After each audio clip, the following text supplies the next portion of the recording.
This is a brief WellOR 1 update for the first week of December 2012. The recent story that you'll see on the news about the officer that gave the homeless person the pair of shoes is a fraud. It's a fiction. The officer, Larry DiPrimo, his last name should clue you in as this being faked. Helped him put the socks and the shoes on. And I helped him up, and I asked him, I was like, do you want a cup of coffee or some food? And he said no, and he just kept on walking. And again, it's a very pleasant man. So I figured, all right, I'll go back to foot post, and that was it. These are additional characters that Britt has played and is currently playing. The leader of Hezbollah. He also plays one of the victims in the Aurora Batman movie shooting, which was fake. And he was also a protester at the Occupy Dallas event, which I photographed him here, and at the Occupy Wall Street event. Now you might ask yourself, why are they doing this? Well, I want you to understand that the store that this supposed officer bought these shoes at was a Skechers. There was a shoe store, so I ran into the shoe store. What was his demeanor like when he came in? Quiet, calm, and I want to say extremely humble. You know, he wasn't looking for any particular recognition. He wasn't, again, being exactly... I want you to take note of the microphone that he's holding. You'll notice the Roman numerals, the 1 and the 10. The one before 10 is, of course, 9. And you see the number 11, 911.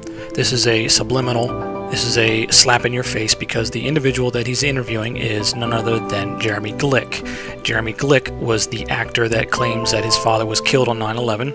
He was the one that went on the O'Reilly Factor and got into a fight with Bill O'Reilly. That was staged. This is fake. This is how this family works. The subliminals that they put in there are a slap in your face. On top of that, they're just trying to test us because the person standing in the background is E. Stewart Rhodes. You might remember Stewart as the founder of the Oath Keepers, the founder of the Oath Keepers that threatened me, and the one who also is Todd Kyle of Homeland Security, the Assistant Secretary of the Domestic Infrastructure.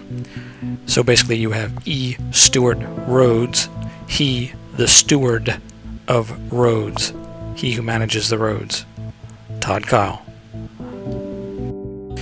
Skechers is owned by the Greenberg family. The holidays are coming up, and of course, in order to get national advertising on the radio or TV, you have to pay money. Well, what this is a free ad for Skechers, the free ad for the Greenbergs.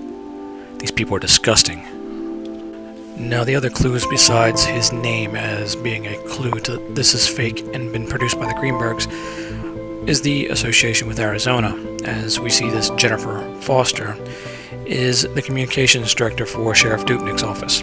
The same Dupnick's office that I've been showing the annual awards booklets, and you can see that they are filled with these actors, family members, and of course even more than that. We see Jackass members as well. It's pretty easy to pick these family members out because they're pretty short, as you can see in this video. Now you might be saying to yourself, why is this such a bad thing what they're doing in this?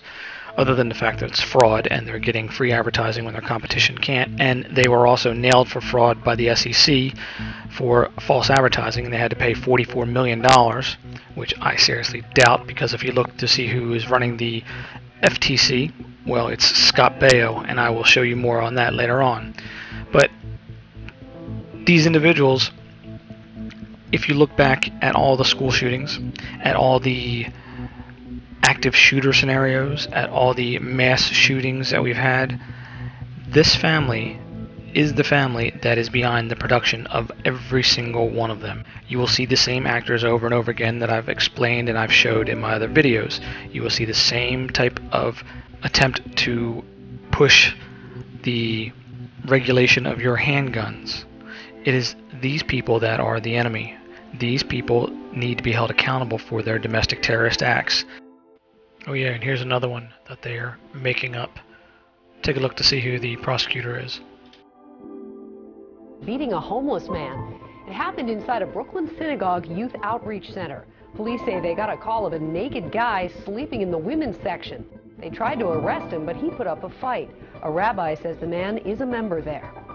They confronted him over here, and then when he got up, and then they They ended up fighting in this couch. This is clear and convincing evidence. That's Natalie Cole. And that's Peter Ree from the Giffords event. Just the same actors, over and over again.